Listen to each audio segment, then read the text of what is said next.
150 কোটি মানুষের বাস, 56 জাতিগোষ্ঠীর মিলন আর 5,000 বছরের সভ্যতার গর্ব চীন। তবে একা একা নয়, বিশ্বের সব দেশকে সাথে নিয়ে এক অভিন্ন ভবিষ্যতের পথে এগিয়ে যেতে চায় দেশটি। প্রাচীন ঐতিহ্য থেকে আধুনিক উদ্ভাবন, সব ক্ষেত্রে সমৃদ্ধ চীনকে জানার নতুন দিগন্ত আমাদের অনুষ্ঠান জানা ও জানা চীন। জানা ও জানা চীনের 231তম পর্বে আপনাদের স্বাগত জানাচ্ছি। আমি খুঁজাজা প্রেমা।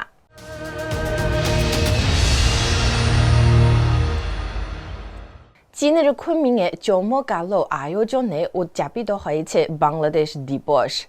বাংলাদেশ গুণমান ও প্রতিযোগিতার উৎস, এই প্রতিপাদ্যকে সামনে রেখে আয়োজিত এই অনুষ্ঠানে ঐতিহ্যবাহী বস্ত্র, চামড়াজাত পণ্য কিংবা হস্তশিল্পের পাশাপাশি এইবার বিশেষভাবে নজর কেড়েছে ড্রোন প্রতিযোগিতার মতো আধুনিক খাত। ইউনান প্রদেশের প্রায় 140টি শীর্ষস্থানীয় বাণিজ্য প্রতিষ্ঠানের অংশগ্রহণে এই আয়োজন দুই দেশের অর্থনৈতিক সম্পর্ককে এক অনন্য উচ্চতায় নিয়ে যাবে বলে আশা করছেন সংশ্লিষ্টরা। কুনমিং থেকে পাঠানো তথ্যের ভিত্তিতে দেখুন আফরিমিমের প্রতিবেদন। আমি ইয়াংওয়েমিং শারনা। 12 জুন চীন দক্ষিণ এশিয়া এক্সপোর থিম দেশ বাংলাদেশ দিবস কুনমিংয়ে জমকালো আয়োজনে অনুষ্ঠিত হয়েছে। আমি বর্তমানে অনুষ্ঠানস্থলে অবস্থান করছি। এখন এখানের যে পরিবেশ অত্যন্ত উৎসব মুখর। চীন ও বাংলাদেশের সরকারি প্রতিনিধি, বাণিজ্য সমিতি ও ব্যবসায়িক সম্প্রদায়ের ব্যক্তিরা একত্রিত হয়েছেন এই দ্বিপাক্ষিক বাণিজ্য ও অর্থনৈতিক সহযোগিতার গুরুত্বপূর্ণ মুহূর্ত সাক্ষী হতে। চীনের কুনমিং কনসুলেট জেনারেল ও ইউনান প্রদেশের বাণিজ্য দফতরের যৌথ উদ্যোগে জমকালো আয়োজনে অনুষ্ঠিত হয়ে গেল বাংলাদেশ দিবসের উদ্বোধনী অনুষ্ঠান ও বাণিজ্য প্রচার কার্যক্রম। এবারের আয়োজনের মূল প্রতিপাদ্য ছিল বাংলাদেশ গুণমান ও প্রতিযোগিতার উৎস। পণ্য প্রদর্শনী, শিল্প প্রচারণা এবং দ্বিপাক্ষিক আলোচনার মাধ্যমে অনুষ্ঠানে বাংলাদেশের মানসম্মত পণ্য ও অর্থনৈতিক উন্নয়নের উজ্জ্বল সম্ভাবনাকে তুলে ধরা হয়। অনুষ্ঠানে বাংলাদেশের বাণিজ্যমন্ত্রী খন্দকার আব্দুল মুক্তাদির এবং ইউনান প্রদেশের ঊর্ধ্বতন নেতারা উপস্থিত থেকে বক্তব্য রাখেন।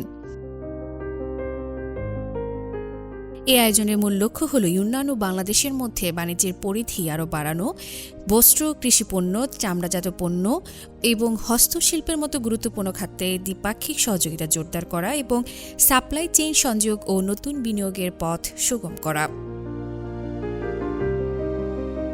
অনুষ্ঠানে ইউনান প্রদেশের প্রায় 140টি বাণিজ্য সমিতি ও বৈদেশিক বাণিজ্য প্রতিষ্ঠানের প্রতিনিধিরা অংশ নেন। উভয় পক্ষের ব্যবসায়ীরা বিনিয়োগ ও পারস্পরিক সহযোগিতার বিষয়ে গভীর আলোচনা এবং বিজনেস ম্যাচমেকিং সেশনে অংশ নেন। অনুষ্ঠানে বাংলাদেশের রপ্তানি উন্নয়ন ব্যুরোর ভাইস চেয়ারম্যান ও সিইও হাসান আরিফ দ্বিপাক্ষিক বাণিজ্য বৃদ্ধির নানা দিক তুলে ধরেন।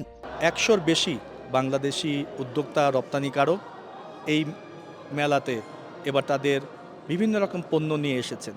আমাদের প্রত্যাশা তাদের এই পণ্য চীনের বাজারে, চীনের যারা কনজিউমার আছে তাদের জন্য রপ্তানি করার সুযোগ সৃষ্টি হবে এই এক্সপোর মাধ্যমে। বাংলাদেশ ও চীনের মধ্যে বাণিজ্য ও বিনিয়োগ সহযোগিতা গত কয়েক বছরে উল্লেখযোগ্যভাবে বৃদ্ধি পেয়েছে এবং আগামী দিনে এই সম্পর্ক আরও গভীর হওয়ার সুযোগ রয়েছে বলে উল্লেখ করেন বাংলাদেশ বিনিয়োগ উন্নয়ন কর্তৃপক্ষের নির্বাহী চেয়ারম্যান আশিক চৌধুরী। যে অনেকেরই অনেক টেকনিক্যাল প্রশ্ন থাকে, অনেক ক্ষেত্রেই তাদের এম্বাসির সাথে যোগাযোগ থাকে না, তো ওনারা এই ইভেন্টগুলোতে এসে বাংলাদেশি ব্যবসায়ীদের সাথে পরিচিত হন, একই সাথে আমাদের এম্বাসির লোকজনের সাথে পরিচিত হন, যাতে ট্রেড এবং ইনভেস্টমেন্টের ক্ষেত্রে ওনাদের লাইফ আর অনেক ইজি হয়। এবং আমাদের আগামী 3 থেকে 5 বছরে যেই পলিসিগত প্ল্যানগুলো আছে সরকারের, সেই সবগুলা প্ল্যানই আসলে focused on this industries so that we can provide all the political policy supports to this industries and investors coming in. এবারের আয়োজনে ড্রোন প্রযুক্তির মতো আধুনিক খাতের সহযোগিতা নিয়ে বিশেষ আগ্রহ দেখা গেছে।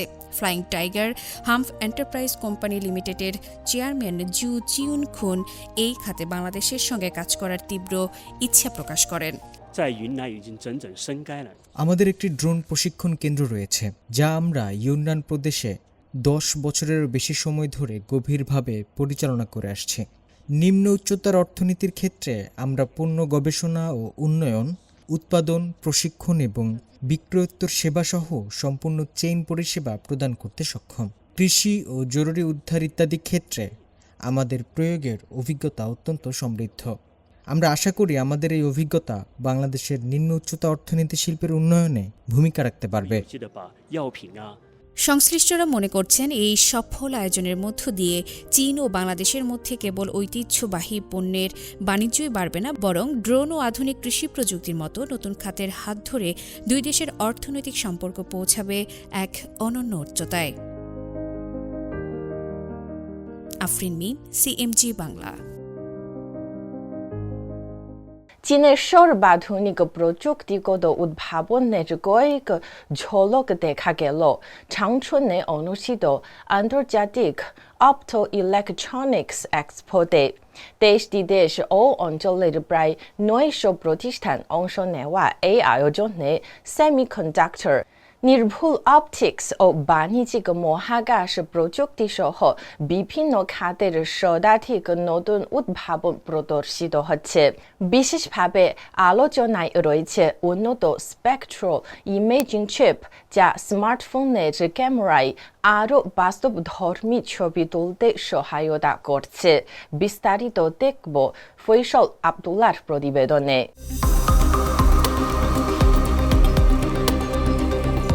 চীনের উত্তর পূর্বাঞ্চলীয় চিলিন প্রদেশের ছাংছুন শহরে হয়ে গেল আন্তর্জাতিক অপটো ইলেকট্রনিক্স এক্সপো। প্রদর্শিত হয়েছে শতাধিক অত্যাধুনিক প্রযুক্তিগত সাফল্য, যা অপটিক্স, সেমিকন্ডাক্টর ও ভবিষ্যৎ কমিউনিকেশন প্রযুক্তিতে চীনের দ্রুত অগ্রগতিকে তুলে ধরেছে। ছাংছুনকে বলা হয় চীনের অপটো ইলেকট্রনিক্স শিল্পের জন্মভূমি। এবারের আয়োজন 23টি দেশ ও অঞ্চলের 890টিরও বেশি কোম্পানি ও গবেষণা প্রতিষ্ঠানকে এনেছিল এক ছাদের নিচে।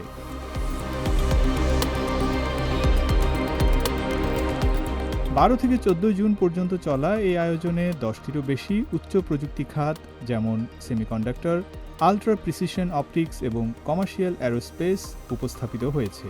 প্রদর্শনীতে সবচেয়ে নজর কেড়েছে স্পেকট্রাল ইমেজিং প্রযুক্তি কোম্পানিগুলোর নতুন প্রজন্মের ইমেজিং স্পেকট্রোমিটার চিপ। এই চিপগুলো শীর্ষ চীনা স্মার্টফোন ব্র্যান্ডের ক্যামেরায় ব্যবহার করা হচ্ছে, যা ছবিকে আরও বাস্তবসম্মত করে তুলছে। এই বছর আমরা উন্নত 2 মেগাপিক্সেল চিপের পাশাপাশি নতুন 5 মেগাপিক্সেল ও 12 মেগাপিক্সেল সংস্করণ এনেছি। গত বছরের তুলনায় আমাদের পণ্যের পারফরম্যান্স অনেক উন্নত হয়েছে।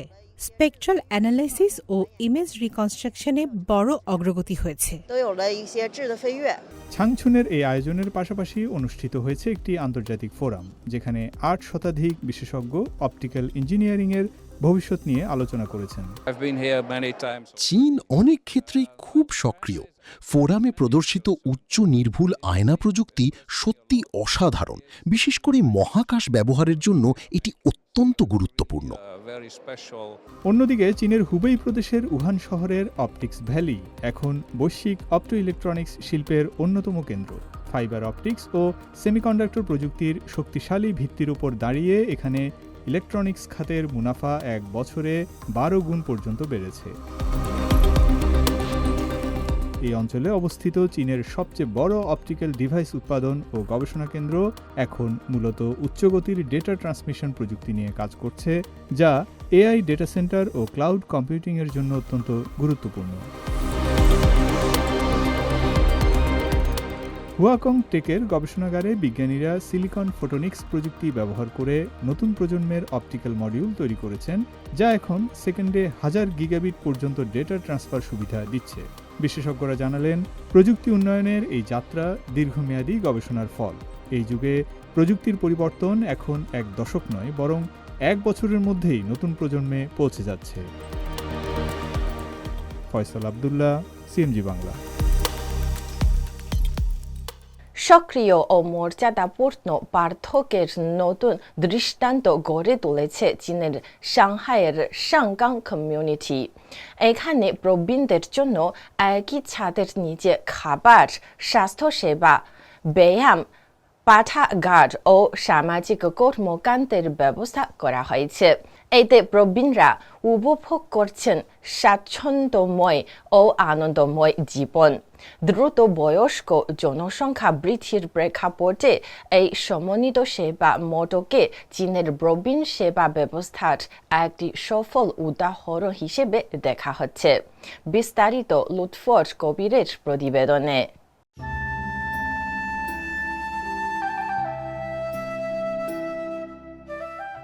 সূর্য ওঠার আগেই ঘর থেকে বেরিয়ে পড়েন ৭২ বছর বয়সী ই। হাতে ছোট ব্যাগ, মুখে হাসি। সকালের নাস্তা কমিউনিটির ক্যান্টিনে, তারপর বন্ধুদের সঙ্গে গল্প করতে লাইব্রেরি, বিকেলে একটু ব্যায়াম। দিন শেষের প্রয়োজনে চিকিৎসকও হাতের নাগালে। জীবনের শেষ বেলায় এখন তার কাছে জীবন মানে সাজানো এক বাগান। চীনের সাংহাইয়ের পুতং নিউ এরিয়ার সাংকাং কমিউনিটি বয়স্কদের জন্য এমন এক পরিবেশ গড়ে তোলা হয়েছে যেখানে শুধু দিন পার করা নয়, মর্যাদা আর আনন্দ নিয়েই কাটছে জীবন। বিশ্বের অন্যতম অর্থনৈতিক ও সাংস্কৃতিক কেন্দ্র সাংহাইয়ে বর্তমানে প্রায় ৬০ লাখ প্রবীণ আছে, যা শহরের জনসংখ্যার ৩৭%-রও বেশি। 3টি ভবন নিয়ে গড়ে ওঠা এই বিশেষ কমপ্লেক্স আমাদের জীবনে এনেছে বড় পরিবর্তন। একটি ভবনে সকালের নাস্তা থেকে রাতের খাবারের ব্যবস্থা, অন্যটিতে রয়েছে শরীরচর্চা কেন্দ্র ও লাইব্রেরি, আর তৃতীয়টিতে আছে কমিউনিটি হাসপাতাল। এখন শুধু বেঁচে থাকার জন্য বেঁচে নেই, ভালোভাবেই বাঁচছি। ৭৭ বছর বয়সী কু হুইছুয়ানের কাছেও এই সেবা আশীর্বাদ। একসময় তার রক্তচাপ হঠাৎ বেড়ে যাওয়াটা ছিল আতঙ্কের। এখন কমিউনিটির চিকিৎসায় তিনি অনেকটাই সুস্থ। জীবনের শেষ সময়ে এসে ৮৬ বছর বয়সী চিয়াং মাইনিংয়ের জন্য এই কমিউনিটি যেন পরিবারের বিকল্প। চীনে ২০২৪ সালে ৬০ঊর্ধ্ব বেশি বয়সী মানুষের ৩১ কোটিতে, যার মধ্যে প্রায় ৩,৭০,০০,০০০ মানুষ থাকেন একা। প্রবীণদের জন্য মানসম্মত সেবা এখন সামাজিক দায়িত্ব নয়, হয়ে উঠেছে প্রয়োজন। লুৎফর কবির, সিএমজি বাংলা। আরো খবর নিয়ে ফিরছি একটা ছোট বিরতির পর, আমাদের সঙ্গেই থাকুন।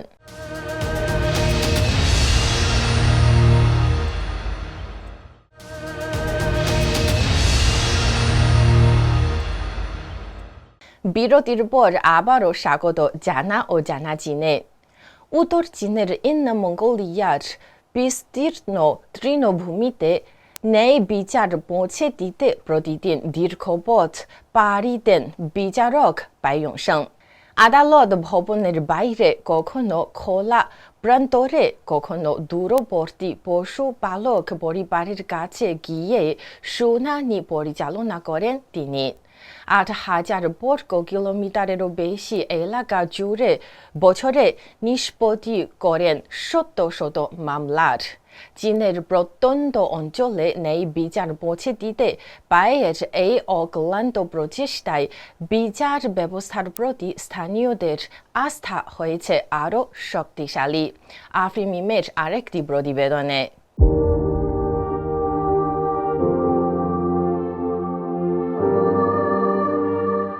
মাইলের পর মাইল জুড়ে কেবলই সবুজ ঘাসের চাদর। উত্তর চীনের ইনার মঙ্গোলিয়ার এই বিস্তীর্ণ চারণভূমিতে রাখাল পরিবারগুলোর একটি থেকে অন্যটির দূরত্ব বেশ কয়েক কিলোমিটার।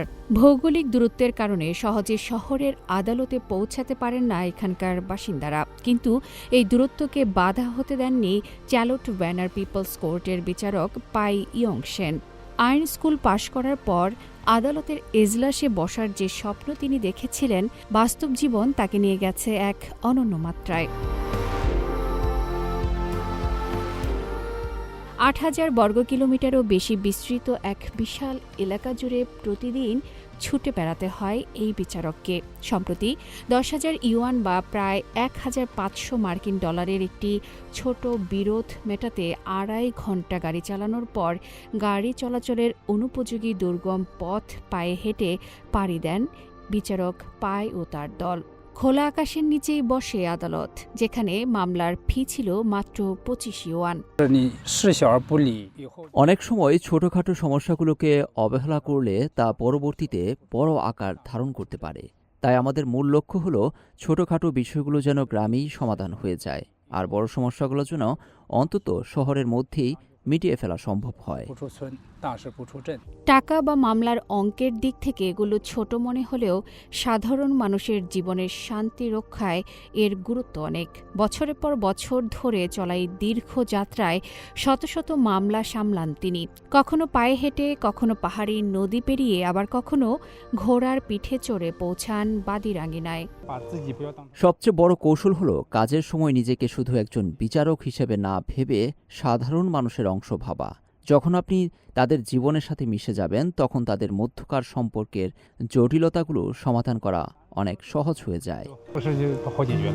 বছরের পর বছর এই অন্তহীন পথে চলতে চলতে পাই ইয়ংশেন আজ এমন এক সত্য উপলব্ধি করেছেন যা কোনো আইন স্কুল তাকে শেখাতে পারেনি। বিশাল এই চারণভূমির প্রতিটি ঘাসে মিশে আছে বিচারক পায়ের ছাপ। কোনো জাঁকজমক ছাড়াই প্রতিটি মানুষের দোরগোড়ায় ন্যায় বিচার পৌঁছে দেওয়ার এই মানবিক গল্প এখন চীনের বিচার ব্যবস্থার এক অনন্য নজির। আফরিন মিম, সিএমজি বাংলা। পৃথিবী থেকে 400 কিলোমিটার উপরে কক্ষপথে থাকা চীনের তিয়ানগং মহাকাশ স্টেশনে ব্যস্ত সময় কাটাচ্ছেন শেনচৌ 23 মিশনের 3 নভোচারী। বিজ্ঞানের একাধিক গুরুত্বপূর্ণ পরীক্ষা চালাচ্ছেন তারা। ভবিষ্যতের দীর্ঘমেয়াদী মহাকাশ অভিযানের জন্য প্রযুক্তিগত ভিত্তি করে তুলবে এইসব গবেষণা। বিস্তারিত ফয়সল আব্দুল্লাহর প্রতিবেদনে।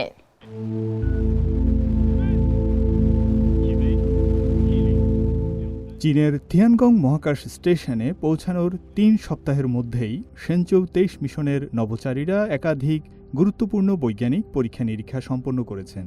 জীবনবিজ্ঞান, উপাদান বিজ্ঞান, মাইক্রোগ্র্যাভিটি পদার্থবিজ্ঞান, মহাকাশ চিকিৎসা বিজ্ঞান এবং নতুন মহাকাশ প্রযুক্তি নিয়ে গবেষণায় ব্যস্ত সময় পার করছেন তারা।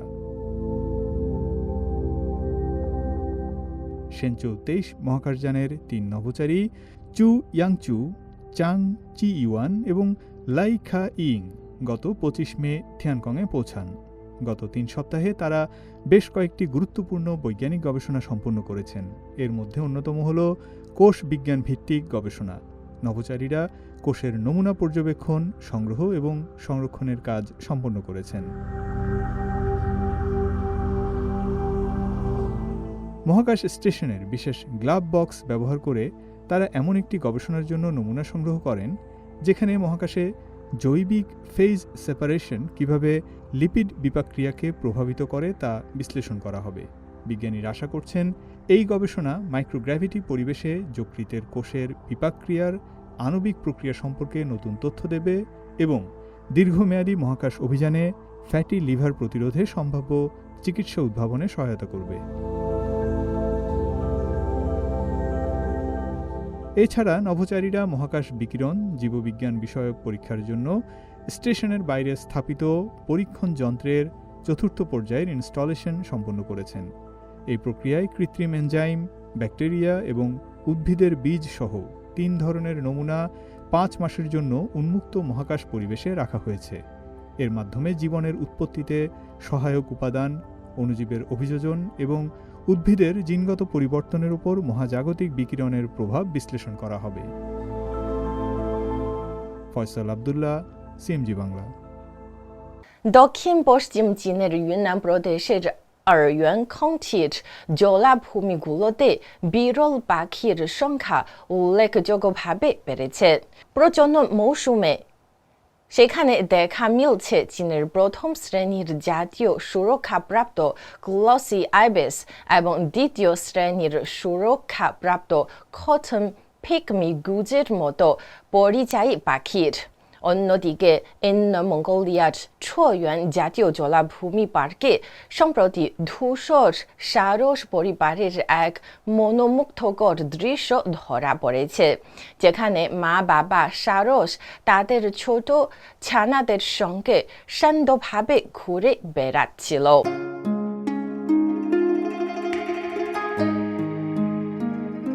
চীনের বিভিন্ন অঞ্চলে জলাভূমি সংরক্ষণ কার্যক্রমের সুফল মিলতে শুরু করেছে। বাড়ছে বিরল ও সুরক্ষিত পাখির সংখ্যা। বিশেষ করে ইউনান প্রদেশের আরইউয়ান কাউন্টি এবং উত্তরাঞ্চলের ইনার মঙ্গোলিয়া স্বায়ত্তশাসিততে দেখা গেছে আশাব্যঞ্জক চিত্র। আর ইউয়ান কাউন্টির জলাভূমিগুলোতে চীনের প্রথম শ্রেণীর জাতীয় সুরক্ষাভুক্ত গ্লোসি আইবিস এবং দ্বিতীয় শ্রেণীর সুরক্ষাভুক্ত কটন পিগমি গুদসহ বিভিন্ন গ্রীষ্মকালীন পরিযায়ী পাখি আশ্রয় নিয়েছে। খাদ্য সমৃদ্ধ এই জলাভূমিতে পাখিগুলো স্থানীয় প্রজাতি ফেজান্ট টেইলট জ্যাকানারের সঙ্গে বাস করছে। ওই জ্যাকনারও চীনের দ্বিতীয় শ্রেণীর জাতীয় সুরক্ষাভুক্ত পাখি।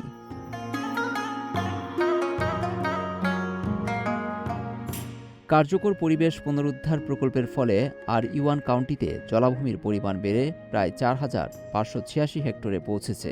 স্থানীয় কর্মকর্তাদের মতে যেসব পরিযায়ী পাখি আগে শুধু মৌসুমি অতিথি হিসেবে এখানে আসত, তাদের অনেকেই এখন এসব অঞ্চলে স্থায়ীভাবে থাকছে ও প্রজনন করছে।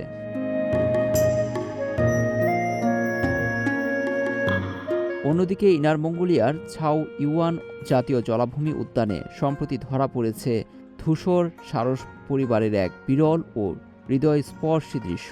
টহল দলের ক্যামেরায় ধারণ করা ভিডিওতে দেখা যায় পূর্ণবয়স্ক সার্সেরা তাদের ছোট ছানাদের নিয়ে শান্তভাবে ঘাসে হেঁটে বেড়াচ্ছে।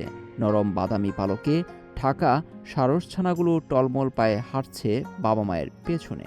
এই মনোমুগ্ধকর দৃশ্য স্থানীয় সংরক্ষণ প্রচেষ্টার সফলতারই প্রতিফলন। পর্যবেক্ষণ দলের তথ্য অনুযায়ী প্রজনন মৌসুমে ধূসর সারস অত্যন্ত সতর্ক স্বভাবের হয় এবং তাদের জন্য নিরিবিলি পরিবেশ ও পর্যাপ্ত খাদ্যের যোগান বেশ গুরুত্বপূর্ণ। এ মৌসুমে ধূসর সারসের জন্য শান্ত পরিবেশ ও পর্যাপ্ত খাদ্য প্রয়োজনীয়। সাম্প্রতিক বছরগুলোতে পার্কে পরিবেশগত ব্যবস্থাপনা জোরদার করায় ধূসর সারসসহ বিভিন্ন বিরল পাখির বংশবিস্তার আরও সহজ হয়েছে। লুৎফর কবির, সিএমজি বাংলা। দর্শক, এই ছিল আমাদের এইবারের আয়োজনে। টেলিভিশনের পাশাপাশি সামাজিক যোগাযোগ মাধ্যমে অনুষ্ঠানটি দেখতে ভিজিট করুন facebook.com/CMG বাংলা এবং ইউটিউব চ্যানেল সিএমজি বাংলায়। আগামী পর্বে আবারও দেখা হবে। সেই পর্যন্ত ভালো থাকুন, সুস্থ থাকুন।